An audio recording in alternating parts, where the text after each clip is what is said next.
Hello friends, எல்லோரும் எப்படி இருக்கீங்க? ஹோப் எல்லோரும் நல்லா இருப்பீங்கன்னு நினைக்கிறேன். 60 நாள் கிறிஸ்மஸ் வெயிட் லாஸ் சேலஞ்ச் தான் ஸ்டார்ட் பண்ணியிருக்கோம். இன்றைக்கி டே ஒன்னை நம்ம ஸ்டார்ட் பண்ணும்போதே வெயிட் எவ்வளோ இருக்குது அப்படின்னு செக் பண்ணிவிட்டு ஸ்டார்ட் பண்ணால் சூப்பராக இருக்கும்னு தோணுச்சு. லாஸ்ட்டாக வெயிட் செக் பண்ணும்போது 89 கிலோவும் 50 கிராம்ஸும் இருந்தேன். இந்த தீபாவளிக்கு சாப்பிட்ட ஸ்வீட்டோட எஃபெக்டில் 1 கிலோ கிட்டத்தட்ட கூடி இருக்கேன். இப்போ பார்க்கும்போது 90 கிலோவும் 10 கிராமும் இருக்கேன். But it's okay. நம்ம அகெயின் டயட் ஸ்டார்ட் பண்ணியிருக்கோம். சூப்பராக வெயிட் லாஸ் பண்ணிக்கலாம். டே ஒன்னில் மார்னிங் எந்திரிச்சதும் எம்டி ஸ்டொமக்கில் ஒரு 1.5 டம்ளர் தண்ணி எடுத்துட்டு அதில் கொஞ்சமாக ஜீரகம், அதுக்கப்புறமா இந்த மல்லி இருக்கும்ல, இதை மிக்சியில் கொஞ்சம் மேஷ் பண்ணி அது கூட ஆட் பண்ணி தண்ணியை நல்லா கொதிக்க வச்சு அதோட அந்த ஃப்ளேவரெல்லாம் உள்ளே இறங்கினதுக்கப்புறமா வடிகட்டி எம்டி ஸ்டொமக்கில் கொஞ்சம் லூக்வார்ம் கன்சிஸ்டன்சியில் ஆனதுக்கப்புறமா குடிக்கலான் இருக்கேன்.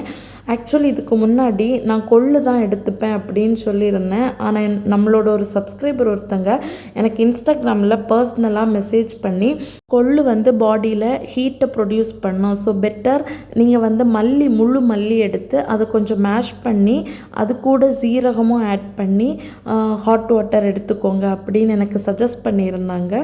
அதனால தான் கொள்ளு எடுக்கலாம் அப்படிங்கிற பிளானை அப்படியே கைவிட்டுட்டு முழு மல்லியை இப்படி எடுத்திருக்கேன். ஸோ தேங்க்யூ ஸோ மச் உங்களுக்கு. இது மாதிரி உங்களுக்கும் வெயிட் லாஸ் ரிலேட்டடாக ஏதாச்சும் என்கிட்ட சஜஷன் சொல்ல இருந்தால் கண்டிப்பாக நீங்கள் ஷேர் பண்ணுங்கள்.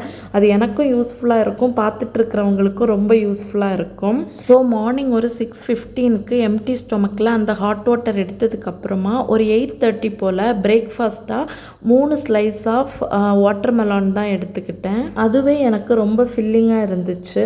அப்புறமா இன்றைக்கி லஞ்சுக்கு கோதுமை தோசை தான் பண்ண போகிறேன். அதுக்கு சைட் டிஷ்ஷாக சிக்கன் ரோஸ்ட் பண்ணிக்க போகிறேன்.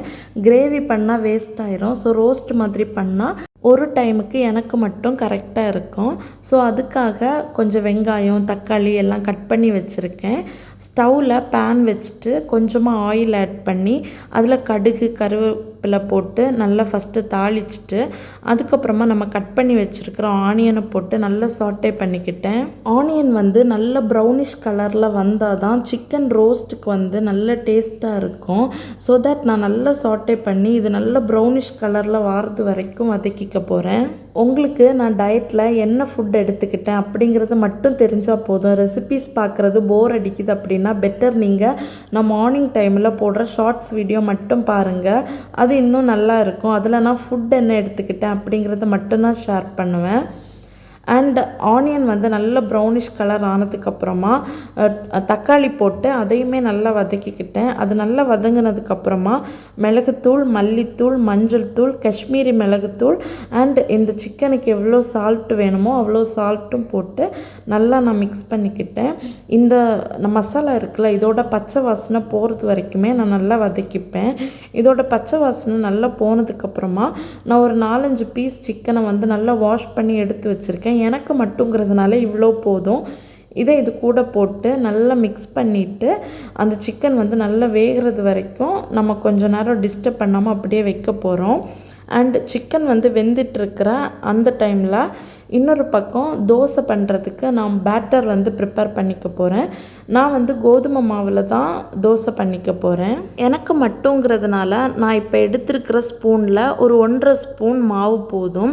உங்களுக்கு எவ்வளோ வேணுமோ அந்த குவான்டிட்டிக்கு ஏற்ற மாதிரி நீங்கள் எடுத்துக்கோங்க. மாவு பேட்டர் கன்சிஸ்டன்சியில் நீங்கள் கலக்கும்போது உங்களுக்கு ஒரு மாதிரி தரியாக இருக்குது, நல்லா கலங்கல்ல அப்படின்னா உங்களுக்கு எவ்வளோ மாவு வேணுமோ அதை மிக்ஸி ஜாரில் போட்டுட்டு அந்த மாவுக்கு ஏற்ற அளவில் தண்ணி விட்டு நல்லா அரைச்சி எடுத்துக்கோங்க. சூப்பராக நல்ல ஃபைன் பேட்டராக கிடைக்கும். நான் இதில் கொஞ்சம் சால்ட்டும் ஆட் பண்ணியிருக்கேன். அந்த மாவுக்கு ஏற்றது மாதிரி சால்ட் ஆட் பண்ணி தான் நான் மிக்ஸ் பண்ணியிருக்கேன். எனக்கு இந்த மாதிரி தண்ணி மிக்ஸ் பண்ணும்போதே நல்லா வந்துடும். ஸோ தட் நான் இப்படி மிக்ஸ் பண்ணுறேன். உங்களுக்கு மேபி இந்த மாதிரி பண்ணும்போது ஒரு மாதிரி தரியாக வருதுன்னா நீங்கள் நான் இப்போ சொன்ன மெத்தடை ட்ரை பண்ணி பாருங்கள். இன்னொரு பக்கம் சிக்கனும் சூப்பராக வெந்துருச்சு. ஸோ ஃபைனலாக ஃப்ளேவருக்காக கொஞ்சம் சிக்கன் மசாலா ஆட் பண்ணி நல்லா மிக்ஸ் பண்ணி அதோட பச்சை வாசனை போகிறது வரைக்கும் நல்லா வதக்கிட்டு நம்ம இறக்கிட போகிறோம் கொஞ்சம் நேரம் கூட வச்சுட்டு. ஃபைனலி சிக்கன் ரோஸ்ட் வந்து சூப்பராக ரெடி ஆயிருச்சு. இந்த பேலியோ டயட்டெல்லாம் ட்ரை பண்ணுறவங்க இது மட்டுமே வச்சு சாப்பிட்லாம். பட் நான் அந்த மாதிரி டயட்டெல்லாம் ரெக்கமெண்ட் பண்ணி அதுக்கு யாரையும் மோட்டிவேட் பண்ண மாட்டேன். ஏன் அப்படின்னா எனக்கு அதிலெல்லாம் பெருசாக இன்ட்ரெஸ்ட் இல்லை. ஸ்லோ அண்ட் ஸ்டெடியாக வெயிட் லாஸ் பண்ணணும் அப்படிங்கிறதுல தான் என்னோடய இன்ட்ரெஸ்ட்டு. ஏன்னா அந்த மாதிரி டயட்டெல்லாம் இருந்து அசுர வேகத்தில் வெயிட்டை குறைச்சிட்டு திரும்பவும் அதே வேகத்தில் டபுள் மடங்கு வெயிட்டை ஏற்றியிருக்கேன். அந்த மாதிரி டயட் இருந்து நான் வெயிட்டை ஃபாஸ்ட்டாக குறைச்சிடுவேன்.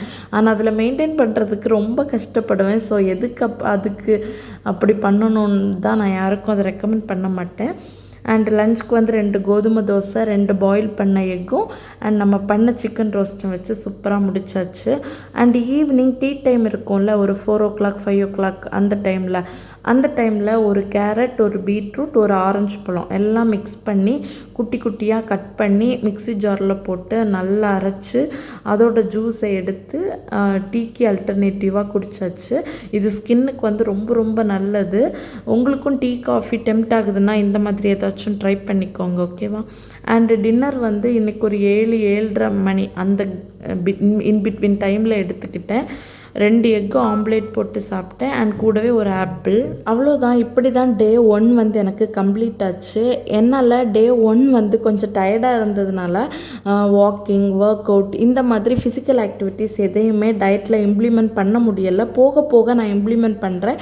அப்போ கண்டிப்பாக நான் உங்கள் கூட அதை ஷேர் பண்ணிக்கிறேன். ஸோ டே 1 இப்படி தான் சூப்பராக கம்ப்ளீட் பண்ணிட்டேன். அண்ட் டே 2ல் உங்கள் எல்லோரையும் மீட் பண்ணுறேன். டில் தென் டேக் கேர், பை.